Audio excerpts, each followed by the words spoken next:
बातें बंद कर दो। जो हिंदी से संस्कृत अनुवाद,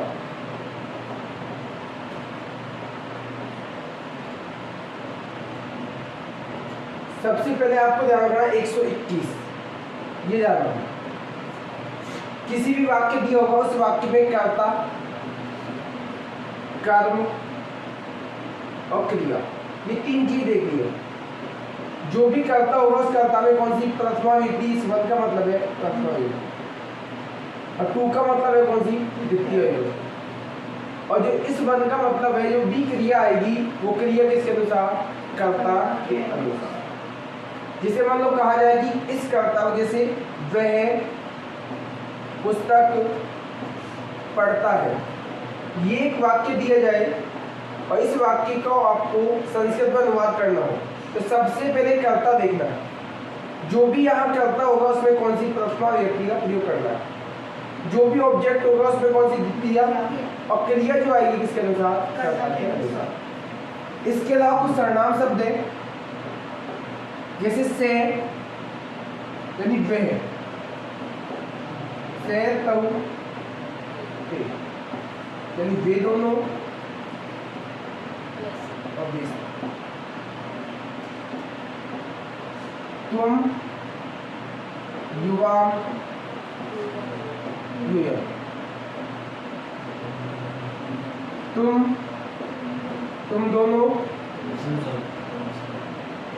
तुम, अहम, आवाम, मैं, हम दोनों, ये आपको ध्यान में रखिए। ये है आपको प्रथम पुरुष, ये मध्यम और ये उत्तम पुरुष। यहाँ एक वचन, द्विवचन और ये है आपका बहुवचन। अब यहाँ ने सेंटेंस वह पुस्तक पढ़ता है तो यहाँ पे आपको वह को देखना है, वह कौन से पुरुष का है। सबसे पहले देखना तो वह हमारा कहाँ है, ये कौन सा प्रथम पुरुष, और वचन कौन सा है, एक वचन, तो इसको हमने वह को क्या लिखेंगे, से। इसके बाद जो ऑब्जेक्ट है उस शब्द को वैसे का वैसा लिखो और इसमें कौन सी लगा दो, द्वितीय विभक्ति, लगाने के लिए ऊपर विधि, पुस्तक। अब यहाँ जो क्रिया आएगी वो किसके अनुसार आएगी, सब्जेक्ट के अनुसार।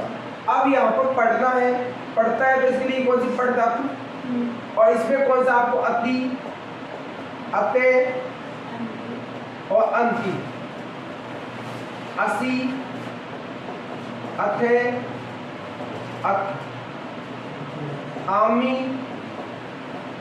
आवह और आमे, इनका प्रयोग करना है।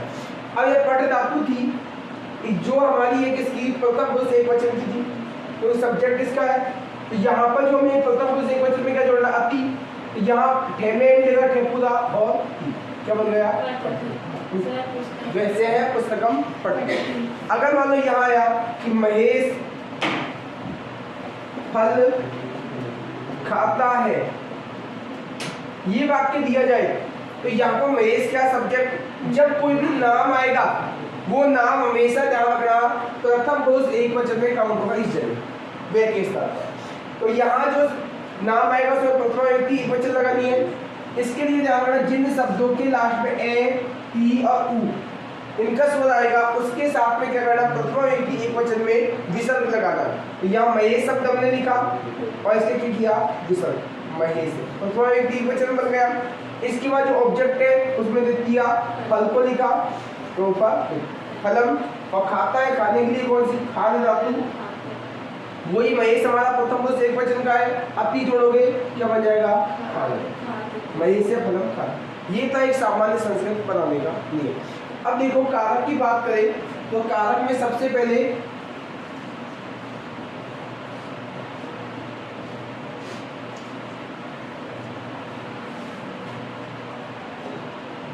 ध्यान रखना आपको कि जिन शब्दों का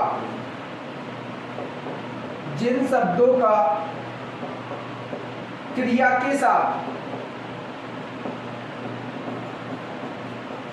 सीधा संबंध होगा उसे क्या कहेंगे, हम कारक कहेंगे। और कारकों की संख्या संस्कृत की अगर बात की जाए तो कारकों की संख्या होगी 6। यहाँ पर हम संबंध और संबोधन इन दोनों को कारक नहीं मानते, क्योंकि इन दोनों का क्रिया के साथ कोई संबंध नहीं होता है, इसलिए संबंध और संबोधन को कारक नहीं माना जाता। वैसे विभक्ति लगाएंगे तो संबंध में षष्ठी विभक्ति लगानी है और संबोधन के अंदर कौन सी, प्रथमा विभक्ति लगानी है। नहीं, कारक में काउंट नहीं किया जाएगा। कारक की संख्या 6 ही होगी हमारी, कर्ता, कर्म, करण, संप्रदान, अपादान और अधिकरण, ये हमारे 6 कारक हो। इसके अलावा संबंध और संबोधन को हम कारक काउंट नहीं करते, क्योंकि इन दोनों का क्रिया के साथ कोई संबंध नहीं होता। अब यहाँ सबसे पहले बात की जाए कर्ता कारक की, तो कर्ता कारक में ध्यान रखना, कर्ता कारक का चिन्ह होता है ने, और इसमें विभक्ति का प्रयोग करेंगे प्रथमा। जो हमारा ने चिन्ह है ये कभी दिखाई दे भी सकता है और नहीं भी दिखाई। जब क्रिया भूतकाल की होगी, भूतकाल की क्रिया होगी तो हमें ये ने चिन्ह है जो दिखाई देगा भूतकाल की क्रिया होने पर। जैसे हम बात करें तो कर्ता कारक का पहला सूत्र है हमारा स्वतंत्र कर्ता, यानी इसमें जो भी कर्ता होगा वो कर्ता क्या होगा, स्वतंत्र होगा। इसके बाद है प्राति, पदिकार, लिंग, परिमाण, वचन, मात्रे, प्रथमा। ये सूत्र कहता है कि प्रातिपदिक शब्दों में, एक तो प्रातिपदिक अर्थ में, एक लिंग मात्र में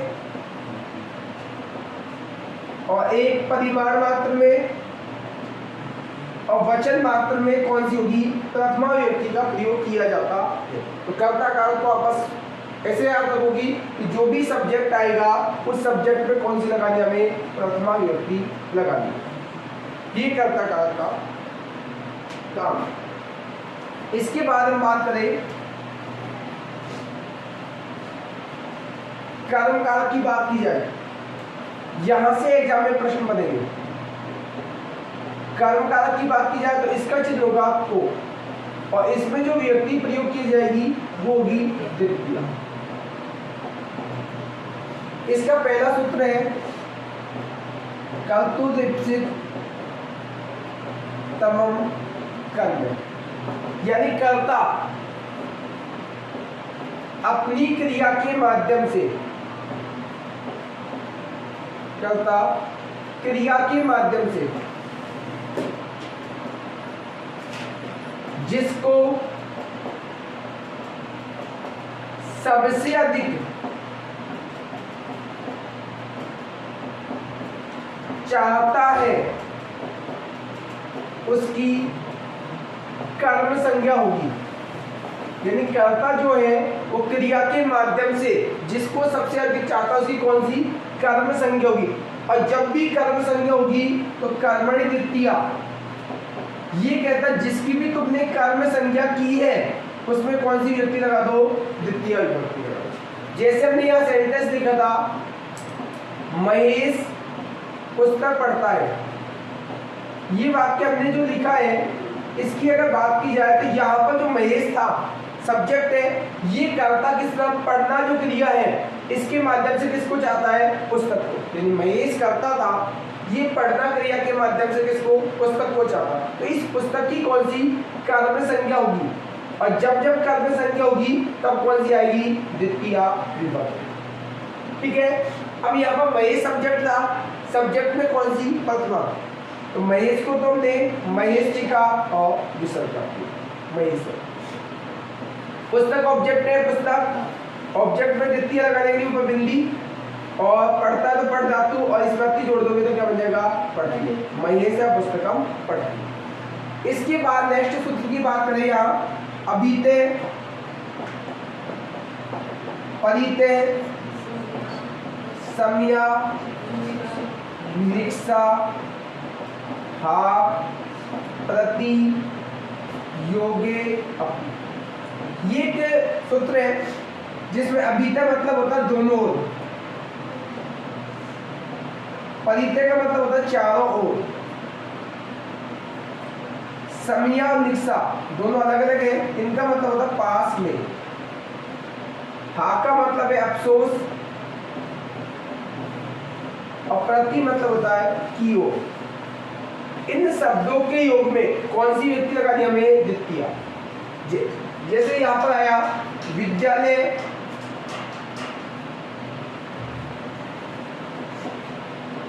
के पास में मंदिर है, ये सेंटेंस आया। तो यहाँ जिसके पास में कहा जाए, जिसके दोनों, जिसके चारों, उस पद में कौन सी लगा दी है? द्वितीया। तो यहाँ विद्यालय के पास में कहा जा रहा है, तो विद्यालय जो शब्द है इसमें द्वितीय लगाओगे तो विद्यालय का क्या बन जाएगा? विद्यालय। पास में इसको समिया निक्सा दोनों में इसको भी लिखो, समिया या फिर निक्सा। मंदिर का मंदिरम या फिर देवालय और किसी को अगर यहाँ मान लो विद्यालय में जो शब्द है इसके नीचे अंडरलाइन कर दिया जाए और पूछा जाए कि रेखांकित जो शब्द है उसमें कौन सी विभक्ति है, तो विद्यालय में जो शब्द है इसमें कौन सी आ जाएगी? द्वितीया विभक्ति। ठीक है। अगर मान लो समिया या निक्सा ऑब्जेक्टिव में दिया जाए, इसके युग में कौन सी व्यक्ति है, इसके युग में कौन सी होगी? द्वितीया। ठीक है।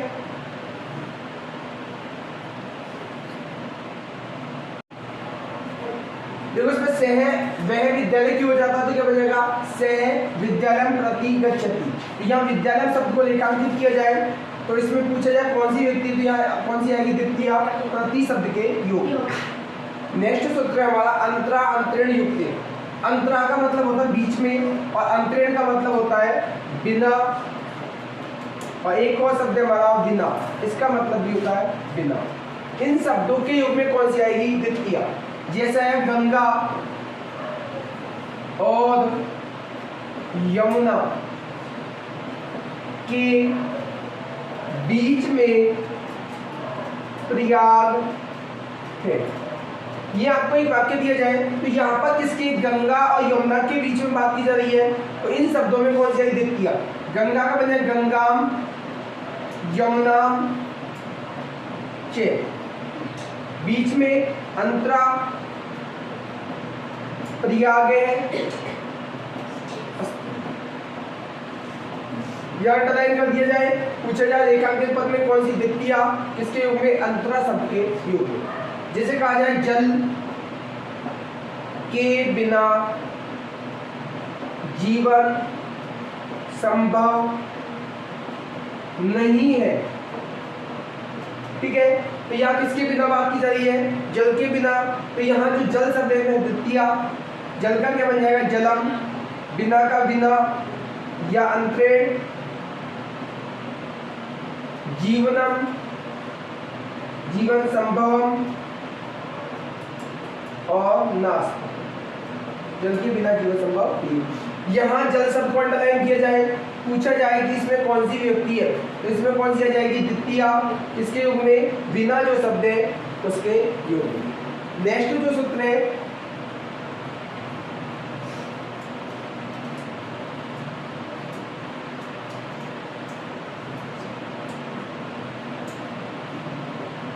उपान ध्यान वस।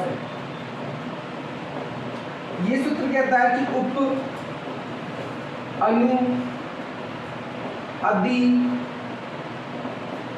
और आंग,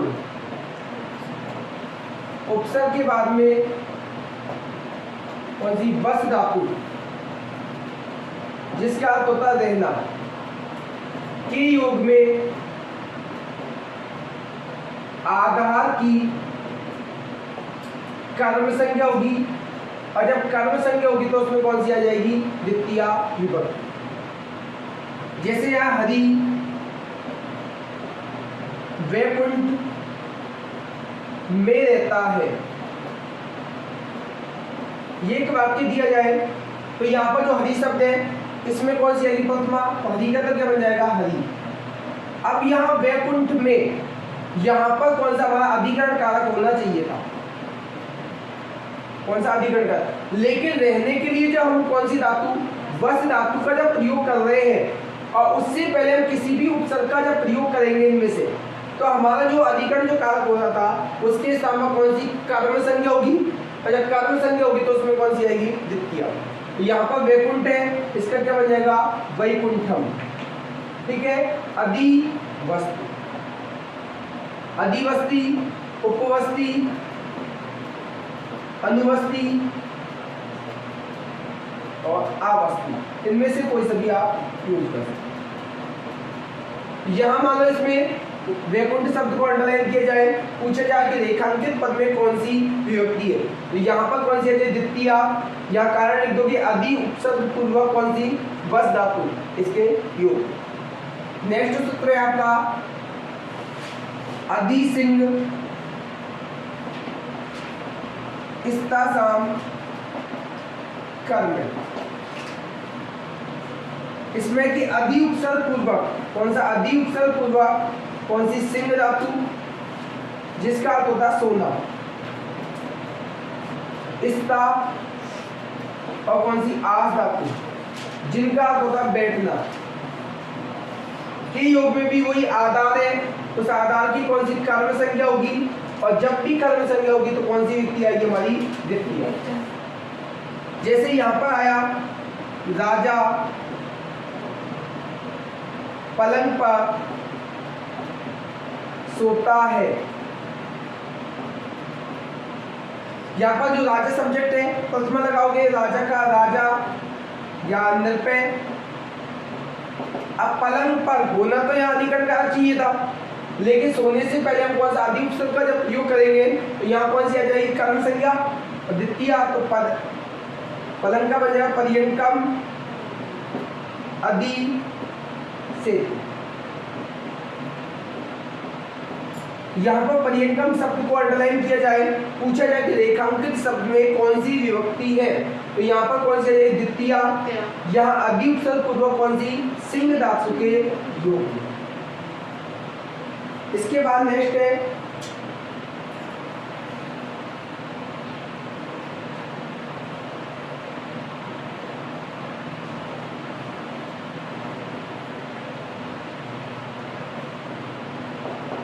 काला ध्वनियों अत्यंत संयोगी। इसमें कि कालवाची और मार्गवाची शब्दों में, कालवाची और मार्गवाची शब्दों में अत्यंत संयोग होने पर, अत्यंत संयोग होने पर कौन सी द्वितीय विभक्ति का प्रयोग किया जाएगा। जैसे यहां आया नदी, कोस बाग, जैसे ये टेढ़ी है, यहाँ पर ये सेंटेंस आपको दिया जाए नदी कोस बाग टेढ़ी है, तो यहाँ पर जो नदी है एक कोस बाग कैसी है, टेढ़ी है, इसलिए यहाँ पर कौन सी आएगी, द्वितीय, क्योंकि काली क्या हो रहा है, लगातार। रास्तेवाची शब्द है मार्गवाची, यहाँ पर जो नदी है एक कोस बाग कैसी है, टेढ़ी है, तो यह नदी शब्द में द्वितीय लगाओगे नदी, तो यहाँ पर जो द्वितीय लगेगी, जो भी समयवाची और मार्गवाची शब्द होगा इसमें द्वितीय लगानी है, तो क्लोसम, और टेढ़ी को बोलेंगे कुटिला, नदी क्लोसम कुटिला, और अस्थि लगाना चाहो। जैसे अगर वह महीने भर पढ़ता है, यानी वह एक महीने तक लगातार क्या कर रहा, पढ़ रहा है, तो यहाँ कार्य लगातार हो रहा है, वह को तो क्या बोलोगे से। अब महीना हमारा कौन सा हो गया, कालवाची शब्द हो गया, तो इसमें द्वितीय लगाओगे तो मासम, और पढ़ती या फिर अधीते।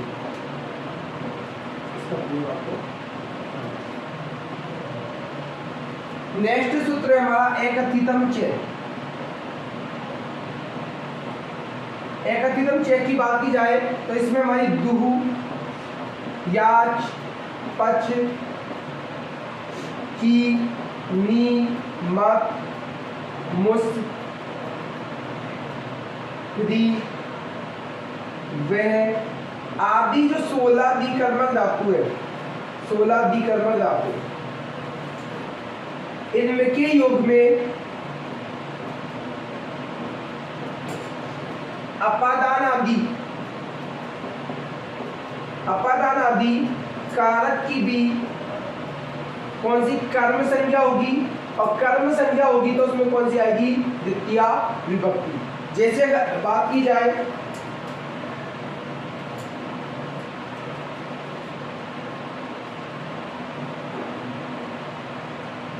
जैसे आया पाचक चावलों से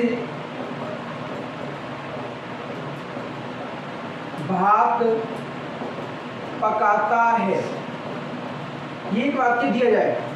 अब यहाँ पर जो पाचक मतलब रसोईया वो चावलों से भात पका रहा है, चावलों से, तो यहाँ पर एक चावल से तो पकाएगा नहीं, तो यहाँ पाचक को बोलते हैं पाचक है, ठीक है। चावल को टंडुल, तो बहुत सारे तो क्या लिख देंगे टंडुलान, भात को ओदनम पचती, पांच का टंडुलान ओदनम पचती। जैसे यहाँ का वह